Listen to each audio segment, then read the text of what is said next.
beda. Kalau yang fixed mindset, dia akan ketika nemu masalah, akan yang muncul apa? Keluhan, alasan, pembenaran, gitu.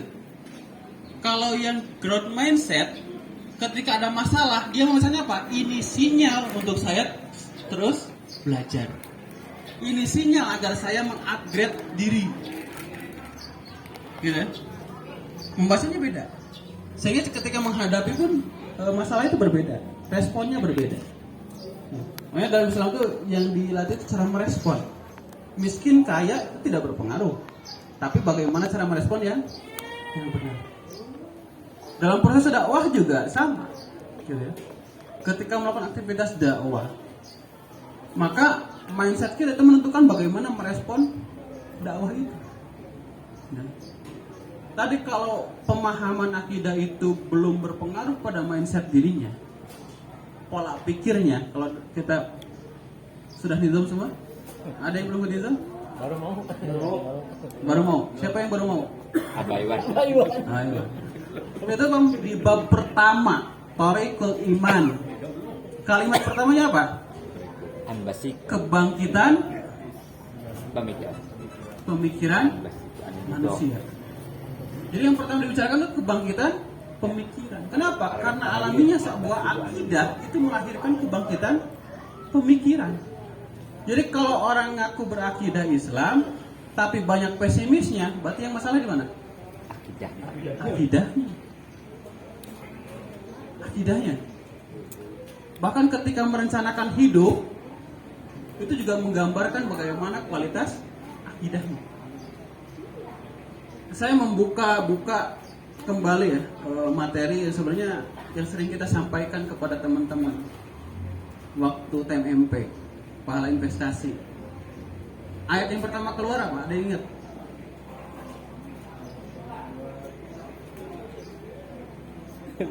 Yang pertama keluar apa ya? Al-Hazr ayat 13. Gimana Wi? Ya ayyuhalladzina amanu ittaqullah wa tanzur nafsum ma qaddamat lighad.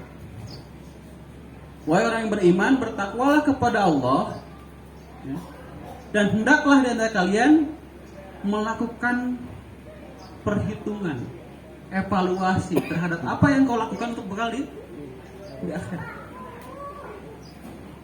Itu karakter orang yang beriman dan bertakwa. Selalu menghitung-hitung. Sayangnya kita tuh kadang-kadang kalau bicara perencanaan kehidupan dunia itu sangat detail dan rinci. Ya. Wah, ini umur 15 tahun saya target lulus SMA. Setelah itu saya kuliah. Kuliah nanti saya kerja atau bisnis nanti tahun pertama target sekian. Rinci sekali, detail. Tapi kita bicara urusan akhirat, nah, saya kesampurna weh, ya, sing penting jalan ya, kan gitu. Mindsetnya sekarang kan seperti itu kebanyakan. Pernah gak kita merencanakan hari ini mengevaluasi sebelum tidur? Besok saya mau beramal apa? Ya, pahala apa yang ingin saya kumpulkan? Oke lah, nanti kalau jaga-jaga kalau sholat saya tidak diterima, ini cadangannya dari mana nih? Dari amal yang mana? Ya? Nanti kalau kurang, ini nutupnya dari mana nih? Amal yang mana? Pernah gak sedetil itu kita merencanakan? Itu kelemahan kita. Artinya akidah kita belum mempengaruhi mindset kita. Saya sering memaparkan berulang-ulang ya teori perubahan, piramida perubahan. Bangkitnya pemikiran artinya adanya perubahan di dalam diri kita. Perubahan itu dipengaruhi oleh apa? Terbentuknya perubahan itu karena berubahnya behavior, kebiasaan. Ada kebiasaan yang berubah. Kebiasaan itu terbentuk dari apa? Kebiasaan orang berubah itu terbentuk karena apa? Ada skill atau knowledge yang berubah, ya, terupgrade, ya, skillnya, knowledge-nya, pengetahuannya. Orang bisa mengupgrade skillnya dan mengupgrade pengetahuannya itu didorong oleh apa? Oleh belief, keyakinan. Dia yakin bahwa saya harus berubah, dia yakin bahwa saya harus mengupgrade diri. Keyakinan itu muncul dari mana? Dari pemahaman nilai-nilai yang harus muncul di dalam dirinya. Bahwa saya harus memunculkan nilai A, B, C. Nah, pemahaman nilai itu dari apa? Dari pemahaman terhadap identitas dirinya. Oh, identitas saya sebagai seorang muslim, identitas saya sebagai seorang pengemban dakwah. Maka saya tahu nilai apa yang harus muncul dalam diri saya sebagai seorang muslim, nilai apa yang muncul dalam diri saya sebagai seorang pengemban dakwah. Dari mana pemahaman nilai itu? Dari terbentuknya oleh apa? Identitas itu dibentuk oleh apa? Oleh faktor apa? Spiritual atau akidah. Jadi kalau orang enggan dakwah, merasa dakwah itu beban, merasa taat itu beban, ya, bahkan dakwah itu bukan merasa bagian dalam dirinya, artinya bermasalah di mana? Akidah. Saya sering mengatakan orang tidak mau sholat bukan berarti tidak bisa sholat, ya. Orang tidak mau dakwah berarti tidak bisa dakwah. Masalahnya ketika dia sholat, bisa jadi dia tidak yakin kenapa saya harus sholat, ya. Emang kalau mau sholat bakal benghar 7 turunan, kayak gitu. Emang mau sholat cicilan leasing saya kebayar, gimana gitu? Kan gitu sekarang pertanyaan seperti itu kan. Kenapa dia tidak yakin? Karena dia tidak paham nilai-nilai yang harus muncul dalam dirinya. Bahwa saya itu harus sholat, harus taat, terikat syariat. Gak ada nilai pemahaman itu. Kenapa? Karena dia tidak paham identitasnya sebagai seorang muslim. Ketika ditanya kunon agamanya Islam, jawabannya apa? Ya, kebenaran. Kalau saya Islam, kan gitu. Pastor ojol itu akte saya Islam, kan gitu. Artinya yang harus dibenahi adalah akidah. Ya. Kan ini pondasi. Dari akidah inilah akan banyak cabang-cabang yang menopang bagaimana kualitas para sahabat itu muncul. Ya. Kualitas militansi sekualitas sahabat, kualitas Rasulullah itu akan muncul. Nilai-nilai sebagaimana seorang muslim pada zaman sahabat itu akan muncul dalam diri seorang muslim. Ketika disuruh taat, tinggalkan riba, masih berat. Nah, yang tidak perlu siapa? Akidah. Karena akidah secara bahasa artinya ikatan. Ya. Ikatan. Jadi sebenarnya orang yang mengaku berakidah tapi tidak mau terikat dengan Islam, ngaku akidah Islam tapi tidak terikat dengan Islam, sebenarnya tidak punya akidah. Karena ikatan itu mengikat, ikatan. Direpel lah. Artinya merasa punya ikatan dengan Islam. Baik itu secara hukum, secara pemahaman, terikat dengan Islam. Ya. Maka kalau digembleng selama ABC ya, dari mulai visi ya, sampai terakhir itu doa. Ya. Di akhir itu kan di tengah-tengah itu ada materi favorit terkait dengan qadar dan beserta turunannya, tawakal. Itu mindset, itu membangun mindset. Ya. Saya sering menemukan keluhan ketika dalam proses dakwah itu teman-teman yang merasa kecewa, ya, merasa tidak dihargai, ya? Ada aja kan? Mas sering diingatkan. Apalagi kalau teman-teman pernah baca surah Al-Hud ayat 15-16. Surah Hud. Jadi 3/4 bangunan sunnah itu adalah berkaitan dengan menjaga niat. Menjaga niat. Ya. Ini mindset lah. Mindset ketika beramal. Menjaga niat. Makanya hadis pertama dalam hadis Arba'in itu innamal amalu binniyat. Amal itu tergantung niat. Dalam surah Hud ayat 15-16 ini digambarkan bagaimana salah niat. Orang merasa di dunia amalnya banyak, tapi ketika di akhirat ditimbang 0, tidak ada.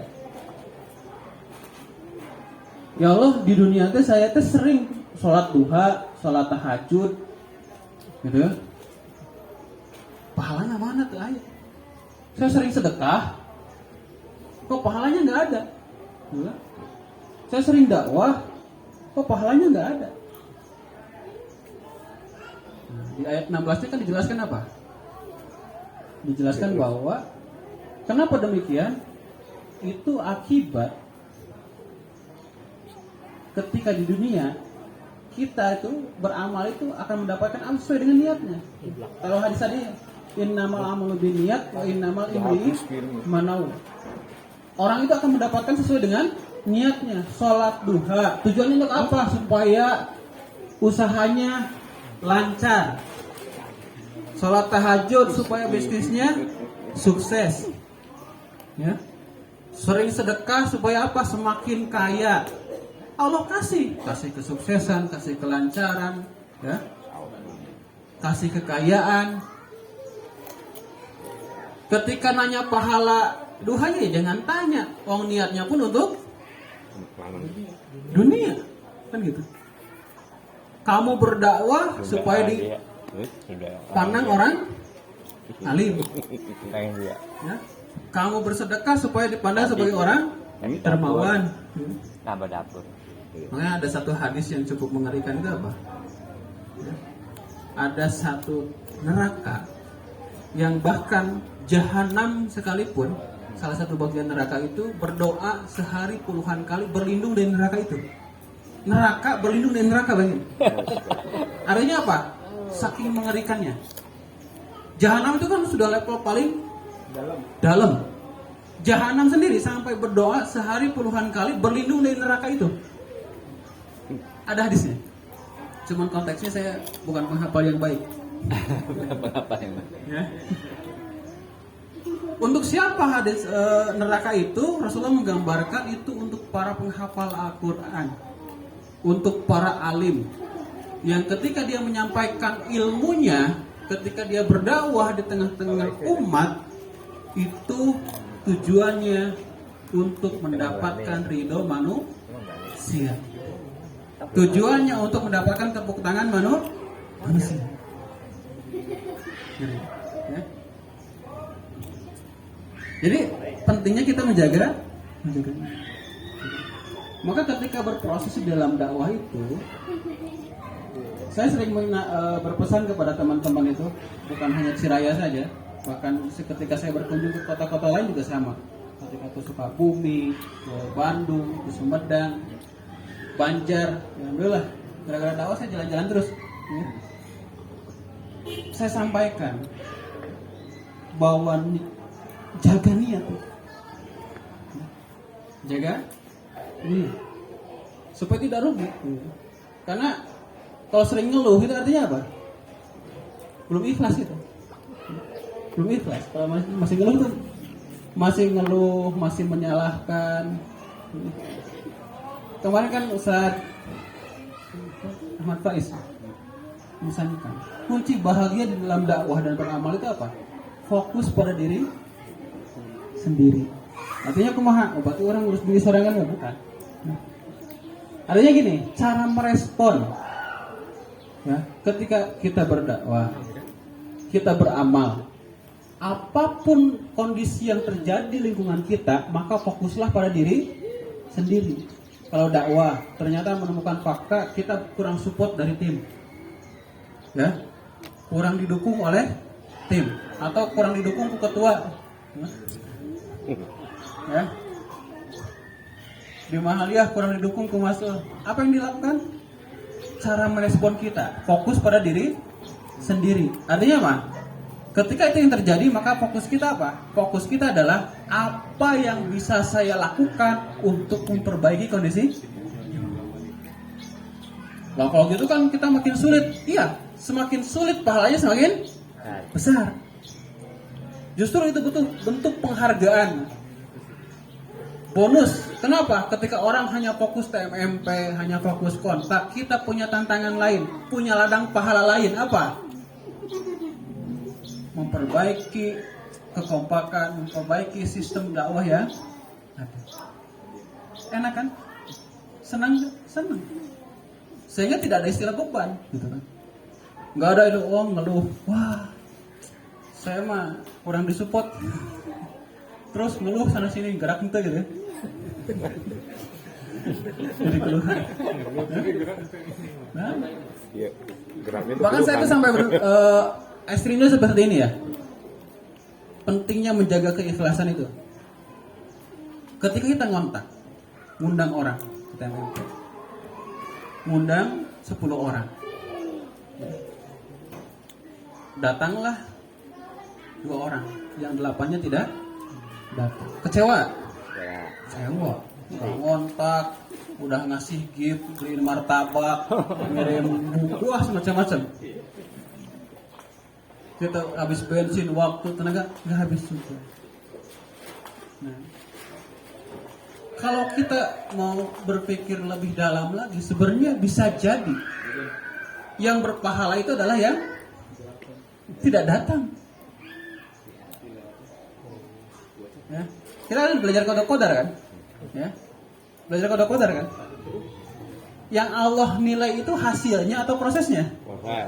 Prosesnya kan? Kalau kita sering berproses secara mas tato tuh, ya, kontak, ngasih hadiah segala macam, sia-sia nggak? Enggak. Urusan orang tidak hadir itu kan pilihan dia, dan di luar wilayah kekuasaan kita. Bisa jadi yang 2 hadir ini tidak berpahala. Kenapa? Karena datang kita merasa bangga, kontakan saya ya. Yang beli kontak saya mau hadir ya? Gugur itu. Gugur. Nah. Makanya hati-hati dalam keikhlasan gitu. Makanya urusan ibadah tuh sederhananya gini. Kalau ketika beramal itu urusan saya dengan Allah satu titik. Saya nggak ada urusan sama yang manusia nggak penting ini. Gitu. Justru orang-orang soleh itu, kalau saya pernah menceritakan kisahnya Imam Bukhari.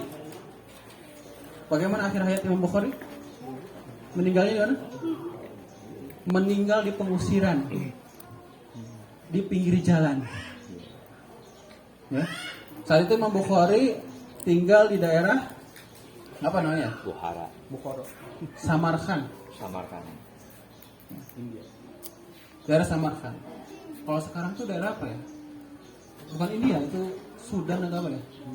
Maladewan. Daerah sana. Karena waktu itu Imam Bukhari itu diminta datang ke istana untuk mengajari anak sultan, menolak.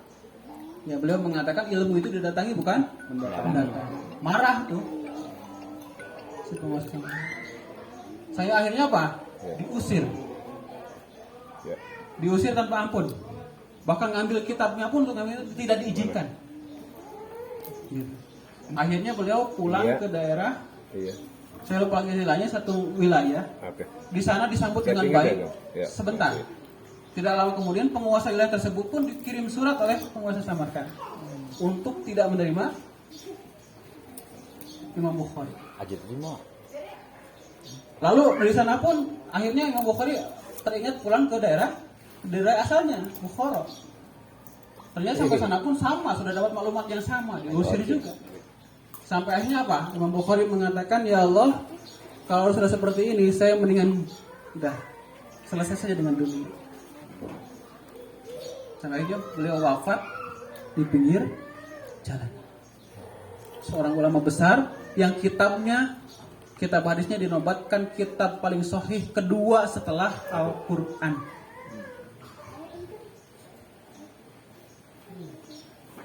Kenapa orang-orang soleh, orang-orang mulia itu ujiannya sedemikian rupa?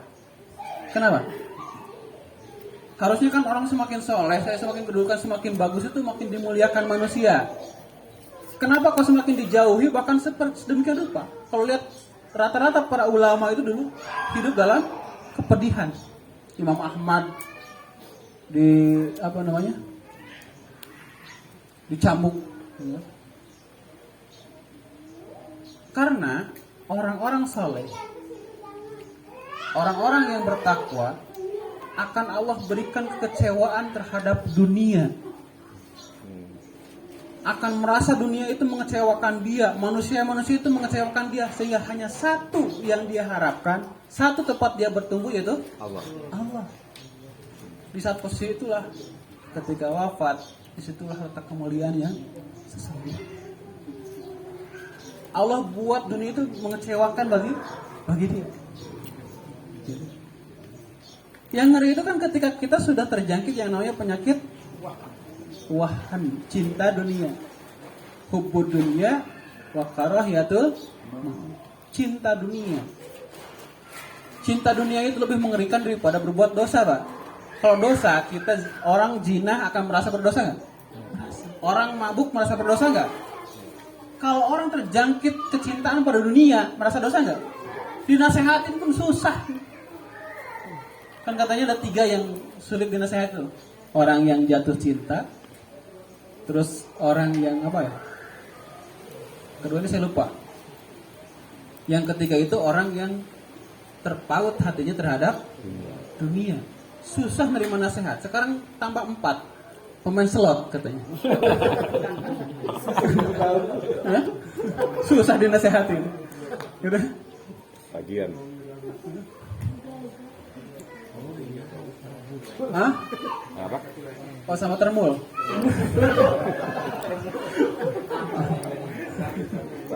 Ya. Termul. Ya. Bahkan sebagian ulama mengatakan bahwa cinta dunia itu induk dari dosa. Ya.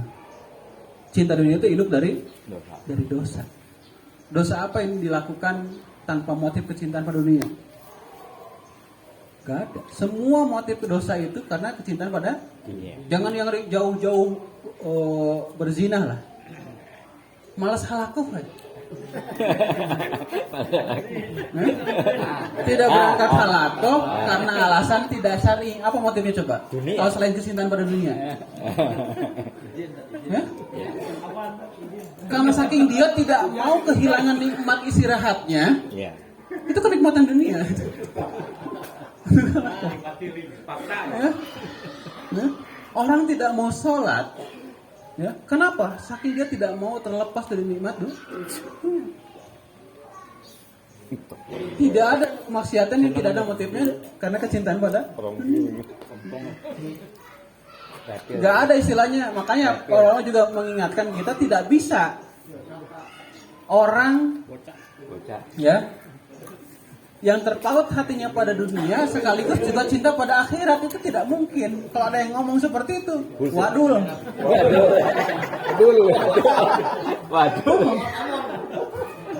Waduh laporan. Bohong gitu. Ya? Bohong. Saya kan biar seimbang, ya kan? Cinta dunia dan cinta akhirat, enggak bohong gitu. Ya? Bullshit. Bohong. Termasuk juga selain sebelumnya ada makalah ulama, tapi sekarang juga ada penelitian seorang psikolog, seorang psikolog muslim menyebutkannya apa? Para ulama dulu mengatakan apa? Tidak akan nyambung orang ngobrol ketika satu orang orientasinya kecintaan pada dunia, yang satu akhirat. Ketika ngobrol itu nggak akan nyambung. Nggak akan nyambung. Gak akan nyambung. Makanya kenapa saya di dalam kitab Nizamul Islam itu yang pertama di situ adalah masalah akidah. Dia sebelum ngomong masalah riba haram, ya, harus pakai nutup aurat, tidak boleh melakukan hubungan fahisi dan sebagainya macamnya. Bisnis harus syariah. Samakan dulu Gengsi. Samakan dulu mindset. Kalau Islam orientasinya masih beda-beda, jangankan yang di luar hamlu dakwah, sesama hamlu dakwah saja, yang satu orientasinya sudah dunia, yang satu masih ke dakwah dan akhirat, nggak akan nyambung. Nggak akan nyambung. Saya sudah membuktikannya. Iya. Judulnya konsultasi. Ustaz, saya gini. Menurut Ustaz gimana? Ya ini harus gini, ini nggak boleh gini. Tapi kan gini Ustaz, gini. Oh iya. Terus gimana? Ya harusnya begini. Kalau begini bagaimana? Ya nggak bisa. Tapi kalau terus gini. Jadi solusinya gimana? Satu solusi saya, cari Ustaz lain yang membolehkan. Gitu kan? Selama nanya sama saya tetap tidak boleh gitu. Gitu ya. Padahal sudah ngaji juga.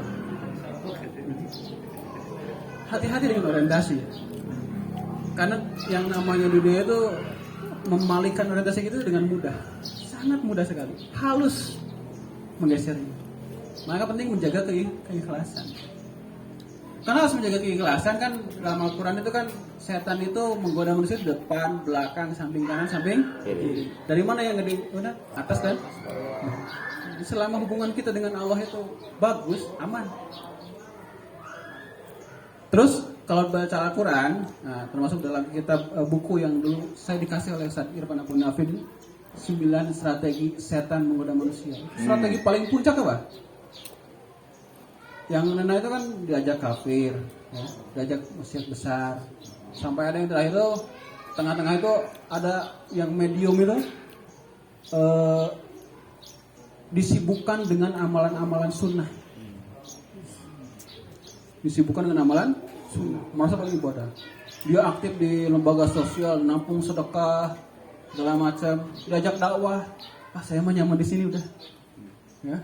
Atau saya mah nyaman belajar Quran lah. Liur ngomong masalah riba aja. Pusing ngomong politik kan.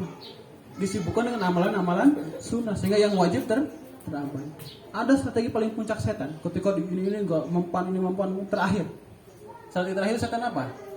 Didorong manusia itu untuk beribadah, untuk beramal, ayo dakwah, berjuang yang semangat. Pantang menyerah, sholat tahajud, puasa segala macam. Didorong sama setan, cuma nyelipin satu. Apa? Ria. Kalau udah ria, amal sebesar apapun apa? Gugur. Gak ada nilainya. Gak ada nilainya sama sekali. Ya. Ria itu apa? Ria apa? Ingin dilihat manusia. Ria apa ria? Pamer. Ria itu melakukan sesuatu atau tidak melakukan sesuatu karena Allah. Selain Allah. Karena manusia. Iya. Dia melakukan sesuatu karena manusia. Dia tidak mau melakukan sesuatu pun karena manusia. Artinya apa? Ria. Saya emang nggak mau dakwah, nggak mau ikut acara itu. Kenapa? Sih itulah. Saya nggak mau dakwah, kenapa? Takut ditangkap. Tidak melakukan dan melakukan karena manusia itu ria. Termasuk ria tuh. Apa bedanya ria sama sum'ah? Beda tipis. Kalau dia itu beramal karena ingin dilihat oleh manusia, atau karena tidak melakukan karena manusia. Kalau sum'ah itu apa? Sudah melakukan lalu kita memperdengarkan. Melakukannya sudah. Iya. Sudah melakukan, lalu diperdengarkan pada orang. Itu di kalangan ulama beda pendapat. Katanya semua itu bisa menggugurkan amal, bisa juga tidak. Ya.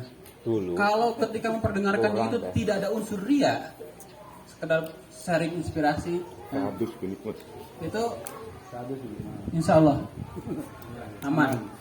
Tapi disertai dengan ria, nah itu. Nah, hati-hati. Nah, sehingga ketika berdakwah, saya sering ya, formula ikhlas itu masih saya review aja. Masih ingat formula ikhlas yang pernah saya paparkan? Ketika saya menjelaskan tentang surah Al-Mulk ayat 2. Tentang ahsanu amal. Liyabluwakum ayyukum ahsanu Amal. Ahsanu amal itu amal yang paling ikhlas dan amal yang paling Baik. sahih. Itu tafsirnya. Nah, ikhlas itu seperti apa? Oh, kayak iya. Pak Qasim, Tua. ikhlas itu kayak seperti apa? Yang ngising. Lewat ngising. Paling jauh soalnya. Beramal ikhlas ya? Ketika sholat ikhlas ya? Ketika dakwah ikhlas ya? Saya tanya, ikhlas itu apa? Nah ya, sini di kopiah ya. Saduri, ikhlas.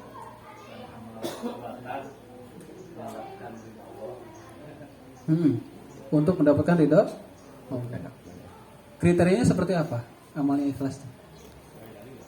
Nah, sesuai dalil, tapi niatnya karena manusia, itu ikhlas tuh. Kan dulu saya pernah memaparkan, ikhlas itu formulanya ada 4. Yang pertama apa? I'tikad. Secara niat, i'tikad itu dilandasi oleh apa? Oleh kesadaran bahwa setelah kehidupan dunia akan ada kehidupan sebelumnya. Dilandasi oleh kesadaran bahwa apa yang akan kita lakukan saat ini itu akan ada perhitungan di hadapan Allah Subhanahu wa taala. I'tikad. Sadar betul. Idrak silatubillah kalau bahasa yang kita paham sering. Itu ikhlas yang pertama. Yang kedua apa?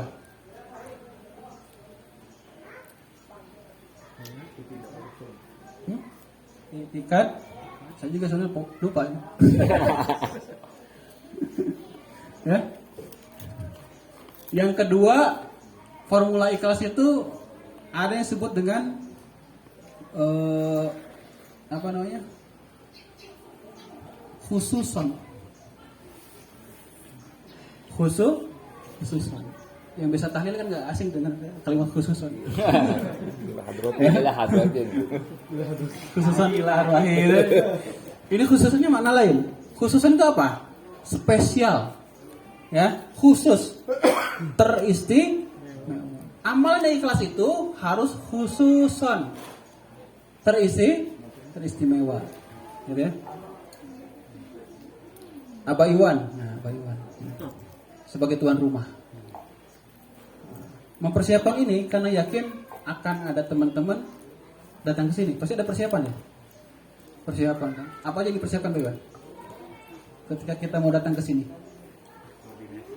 Koordinasi. Terus yang ada yang berubah nggak di sini? Ada. Mau ada yang disiapkan. Karena apa? Yang datang bukan santri-santrinya. Ada perbedaan lah levelnya dengan santri. Ya. Kira-kira kalau yang datangnya bupati sama nggak persiapannya?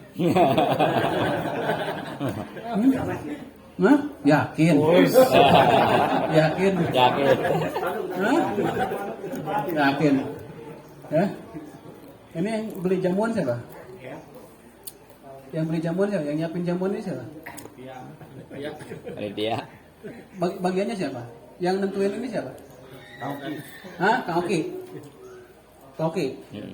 Nah, ini jamuan buat kita kan. Nah, dipersiapkan oleh Kang untuk acara hari ini. Kalau yang hadirnya itu UDC, sama nggak teman? Beda. Beda kan? Beda. Kenapa? Karena yang datang itu lebih Istimewa. Bolen Bandung. lebih spesial. Bolen Bandung ya. Ya. Nah, kalau kita untuk manusia saja level beda pangkat, ya, bisa beda persiapan karena lebih spesial. Kita ngaku amal kita untuk Allah, mungkin nggak asal-asalan? Ya, harusnya lebih daripada manusia. Pasti beda kan? Kalau memang niatnya untuk Allah, gitu kan? Lebih dari Ya, Pak. UDC. Ikhlas karena Allah. 150, 20.000. 10.000. Hah? Gimana? Oh, kan tadi pilihannya 150, 20. Mana yang dikeluarin? 20. Hah? Salah. Nukuran heula 2.000. Yang lecek lagi. Nukuran heula 2.000-an. Nggak kembali ya makan ini. Nah, kembali. Kalau amal itu ikhlas untuk Allah pasti khusus. Ya, tidak mungkin asalan, pasti amalan yang istimewa. Ya, yang spesial. Tidak mungkin ya Cek-cek loh. ecek-ecek, nggak mungkin. Kalaupun dakwah itu karena Allah, pasti dakwahnya itu mempersembahkan waktu terbaik, energi terbaik, ya, fokus Segalanya. terbaik, ya. Kan itu. Manusia aja pejabat tinggi datang di subuhan paduka kesinggung nggak? Kesinggung. Ini Allah yang ngasih kita kehidupan, ngasih kita rezeki, ngasih kita tempat, ya. Ngaku-ngakunya lillahi ta'ala, gitu kan? Ayo, pas khusus pakai waktu sisa, bukan itu, ya? Nah, formula ikhlas yang ketiga itu apa?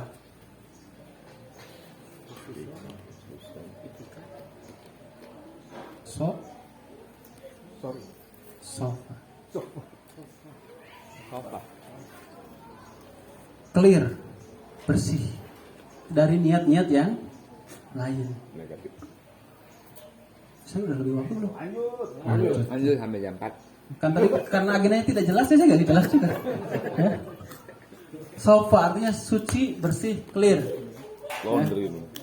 dari niat-niat lain. Semua pernah remaja lah. Ada yang masih remaja ya? Udah nikah belum? Hah? Belum? Karunia Banyak. Umur berapa kan? Dua-dua masih muda. Pernah suka sama perempuan? Hah? Pernah? Pernah pacaran? Pernah. Masih kebayang? Tua-tua mungkin reda. Lupa. Ketika kita menyukai seorang perempuan, ketika kita ingin memberikan sesuatu pada perempuan tersebut, yang pertama dilakukan apa? Kita akan mencari informasi apa yang paling dia sukai itu, apa yang paling dia inginkan, cara seperti apa yang paling dia sukai. Jadi itu. Kenapa? Karena amal ini murni hanya untuk dia. Nah, kalau amal itu untuk Allah, maka yang pertama kita cari apa? Amal apa yang paling disukai oleh Allah, cara seperti apa yang paling dicintai oleh. Ini niatnya untuk Allah, gitu kan? Tapi cari cara yang paling disukai oleh manusia. Nyambung tuh. Itu baru formula pertama ya. Adalah ikhlas. Belum bicara sahih. Sahih itu juga dua. Ya. Yang pertama apa? Formula sahih itu yang pertama sorih, yang kedua hasabah. Sorih itu apa? Jelas. Ya, jelas. Apa yang harus jelas? Jelas status perbuatannya dan jelas status hukumnya. Pastikan ketika kita akan beramal, amal yang ahsan amal yang ahsan amal itu pasti amal yang diterima oleh Allah. Yang pertama tadi ikhlas dengan formulanya tadi. Nah, yang kedua syaratnya adalah sahih. Sahih itu adalah jelas. Yang pertama formula sahih itu adalah sorry. Sorry itu jelas. Jadi ketika beramal, pastikan seorang muslim itu ketika beramal jelas status hukumnya. Ini wajib, sunnah, mubah, makruh atau haram. Ya. Kalau yang wajib terus jelas harus kita utamakan. Ya. Kalau makruh sebaiknya ditinggalkan. Yang kedua jelas status perbuatannya. Pastikan amal yang kita lakukan itu adalah fazal dari sebuah gambar besar. Dalam Islam itu tidak ada mengenal konsep sporadis. Dagang, penting mah dagang. Ya, dakwah, penting mah dakwah. Ngontak, penting mah kontak enggak. Dalam Islam itu menuntut yang namanya kejelasan, visi yang jelas. Sebelum kita beramal kita harus tahu dulu gambar besarnya. Ya. Dan pastikan setiap amal yang kita lakukan itu bagian puzzle dari gambar tersebut. Paham ya? Analogi saya bisa dipahami. Jadi ketika kita seorang yang ahsan amal, ketika beramal itu saya mau bekerja, pastikan bekerjanya saya itu berkolerasi dengan visi hidup saya. Apa kontribusi bekerja saya terhadap visi hidup saya? Kalau tadi visinya dakwah, apa korelasinya bekerja saya dengan dakwah saya? Apa kontribusi dakwah terhadap dakwah? Kalau saya mau menikah, Kang siapa tadi? Kang Andri mau nikah. Nikahnya Kang Andri itu harus jelas sebelum menikah itu memastikan kalau saya menikah apa kontribusi pernikahan saya terhadap dakwah. Saya mau punya anak. Oke, rencana program mau punya anak. Sebelum punya anak, pastikan dulu nih kalau anaknya laki-laki apa kontribusinya terhadap dakwah. Kalau perempuan apa kontribusinya terhadap dakwah. Gitu. Kalau istilah modernnya sekarang itu disebut dengan golden circle. Nah, pernah dengar istilah golden circle? What, how, why. Nah, awalnya sesuatu dari why.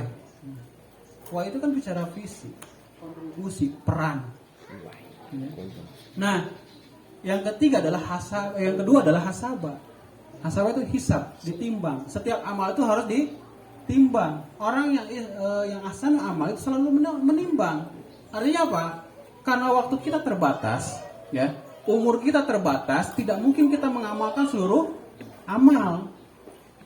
Hidup kita rata-rata 60 tahun, harus memastikan diri amal kita cukup untuk kehidupan kita di akhirat yang lamanya. Harus cerdas dong. Ya. Mas Anggi dikasih waktu sama saya ke Bandung seminggu. Dan hidup Mas Anggi di Jatiwangi atau di Panjalin kurang lebih 30 tahun lagi. Saya kasih kesempatan Mas Anggi kerja ke Bandung untuk mengumpulkan bekal yang cukup 30 tahun di Panjalin. Berangkat Mas Anggi ke Bandung. Hari pertama mikir kerja apa. Udahlah kerjain, ada yang gajinya 2 juta. Ambil nggak? Ya. Ambil. Lagi ngerjain 2 juta, baru 1 hari tiba-tiba ada tawaran yang gajinya 10 juta. Ambil nggak? Sikat. Atau mau bertanding 2 juta? Ambil. Ambil lah. 10 juta puas nggak? Ya. Harus tidak puas karena ini seminggu harus bisa mengumpulkan bekal untuk 30 tahun. Ada yang gajinya 50 juta pindah ke 50 juta. 100 juta akan cari lagi kalau bisa sehari 1 triliun. Gitu kan? Ya kan alamiah seperti itu. Itu kan masih hitungannya kan 30 tahun. Ini kita hidup di dunia yang sebentar mengumpulkan bekal untuk di akhirat yang selama-lamanya. Abadi. Milih amal negara rampang baik. Ya kan? Betul kan? Suruh dakwah lah, saya mending iyalah zikir lah. Tentu kita akan mencari amal yang pahalanya walaupun kita lakukan mungkin hanya dalam waktu 5 tahun, tapi pahalanya mengalir ribuan tahun. Amal apa coba yang bisa seperti itu? Dakwah. Kita mengharapkan sodakoh kita, sanggup berapa miliar sebulan? Ya? Wakaf, udah wakaf berapa ribu hektar? Ya? Ngandelin anak soleh, ya? Mending kalau soleh. Kalau soleh pun sekalipun, berapa tahun usia anak kita? Gitu kan? Tapi kalau dakwah, kita udah saya ceritain kan masalah pahala dakwah. Itu kan MLP, multi level pahala. Kalau multi level marketing kan hanya paling berapa persen sih? 20%, 10%. Ini 100%. Ya. Coba. Makanya semulia-mulianya dakwah adalah semulia ibadah adalah dakwah, pahalanya luar biasa. Dan seutama-utama dakwah adalah dakwah syariah kafah. Nah, maka dari itu termasuk terakhir pesan untuk menghadapi MF ini, karena rencana tim Jabar juga akan bulan ini tuh kita keliling ke seluruh Madinah untuk pembekalan persiapan MF. Cuman 2 yang lewat, Ciraya sama KBP. Kita kebagian jadwal. Ayeuna ya diwakilan. Nah, gitu ya. Yang lain lebih diutamakan. Kalau sempat mungkin ya mampir. Robot enak robot. Untuk MF tadi intinya satu, nikmati prosesnya. Jangan bicara ini impossible. Mas tata'tum, lakukan amal yang terbaik bisa kita lakukan di kesempatan yang masih ada. Berbagai uslub, berbagai wasilah. Mas tata'tum syaratnya. Tahu mas tata'tum? Ya. Semampunya. Maksud semampunya gimana? Lain sakayangna, beda ya. Semampunya jeung sakayangna beda. Atau saridona beda. Surut masta atau atom itu ya seperti bagaimana pernah digambarkan oleh seorang syekh ketika ditanya oleh muridnya apa makna masta atau atom, maka murid itu diajak lari oleh syekhnya di lapangan. Keliling. Sampai makin lama makin lambat si muridnya udah capek, berhenti kan. Si syekhnya terus lari. Makin lambat pingsan. Das. Si muridnya naonan syekh gitu kan. Kata syekhnya, inilah mastata'tum. Mastata'tum itu yang membatasi kemampuan kita itu bukan akal kita, bukan logika kita, bukan perasaan kita, tapi betul-betul real kemampuan kita dikerahkan. Maksimal. Itu mas tata'tum. Apalagi dakwah yang sedang kita jalankan itu bagian dari qadiyah masiriyah. Yang mana qadiyah masiriyah itu tidak ada sikap yang layak dimunculkan dan wajib hanya satu sikap apa? Hidup atau mati. Jadi dakwah alasan ekonomi pantas tuh. Telepel. Saat punten tetiasa ngiringan kontak kuno update teh. Repot. Nah, tugas ti istri. Yes. Ya? Izin. Ya. Ya, makanya mari kita ini bagian dari mengkalibrasi diri. Bagian mengkalibrasi termasuk diri saya sendiri sebenarnya. Menasehati diri sendiri juga, mengingatkan diri sendiri juga. Kenapa? Karena ini pun bukan berarti saya lebih bagus, lebih baik dari teman-teman gitu ya. Motivasi saya ngomong itu cuma satu, minimal ketika saya putur itu boga ka era lah. Boga ka era. Ya kan, orang ngomong video nasehatin motivasi, orang nekendor kan era itu kan. Ya. Jadi minimal ya kita merasa malu dengan apa yang pernah kita ucapkan. Bagian dari mengkalibrasi diri saya sendiri. Mungkin itu saja, terima kasih yang dapat saya sampaikan. Mohon maaf banyak kekurangan lebih waktunya. Ya. Assalamualaikum warahmatullahi wabarakatuh. Waalaikumsalam warahmatullahi wabarakatuh. Mastata'tum.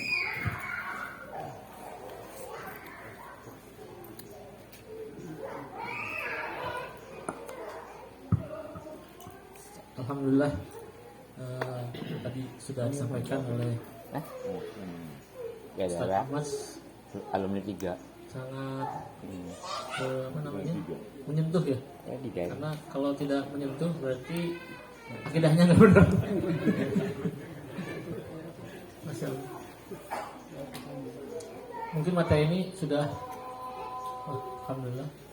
Materi ini sudah beberapa kali kita ulang ya, diulang ya. Tapi tetap ada aja yang lupa ya. Dari sohih ke sorry. Insyaallah. Jadi tetap harus belajar terus dan harus saling mengingatkan ya Ustaz ya. Minimal tadi kayak menfutur kayak erana. Jadi kalau yang disimpulkan saya mungkin kalau hidup mah masih pilihan. Tapi kalau dakwah sudah kewajiban. Itu. Mau buka tanya jawab kan ini? Atau isi?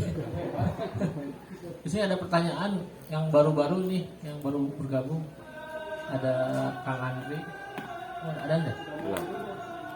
azan. Azan. Ya, sebentar kita tutup aja, nanti habis itu lagi sholat lanjut. Azan ya? baik.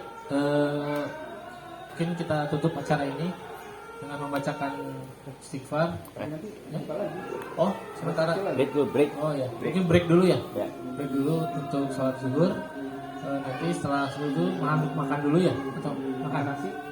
Ya, makan nasi.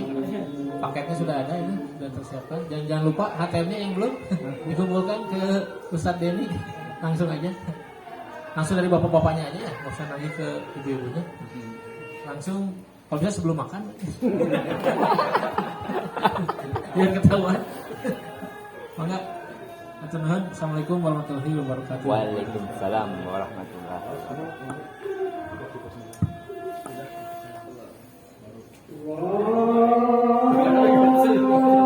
Yang panjang nih.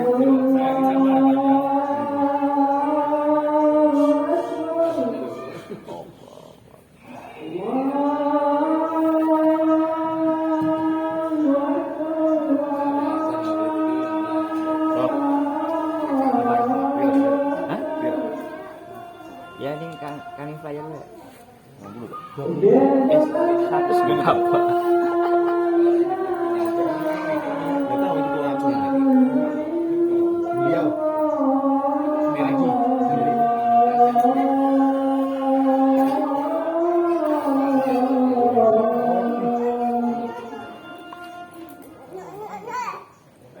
Pangeran mana? Iya, nggak ada. Nggak ada. Belum ada.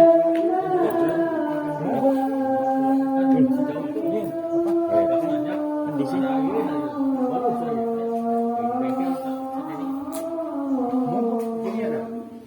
Kok beda? Kok kan si anu kali ya? Alarm ya. Iya, Bu.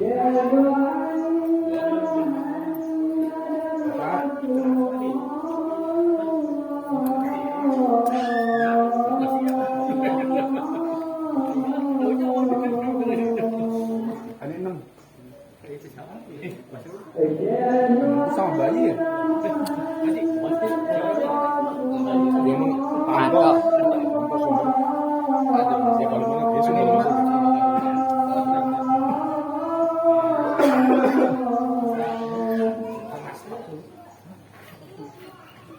Aneh bilang biasanya dia juga. Yang nanti cuma Mbak Istri juga.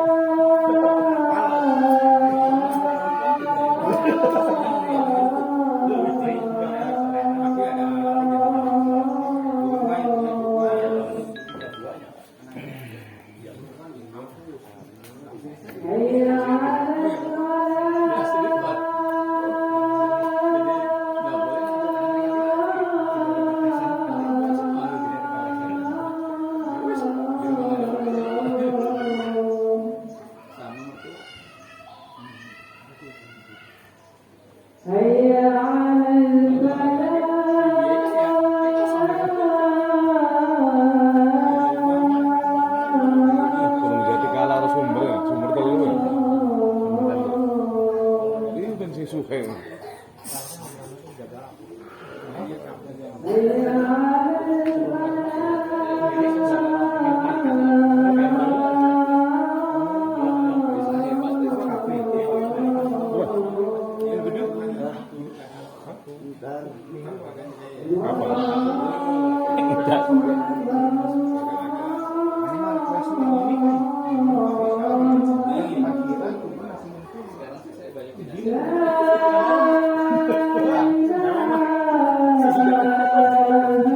Kayak anu sih, harinya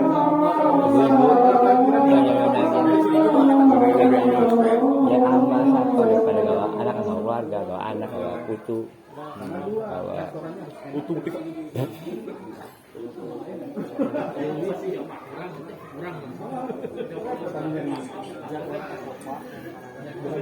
Wah, di panis biasanya nganggo sarung ya. Itu mau sarung. Lima orang dewasa. buat ngeliatin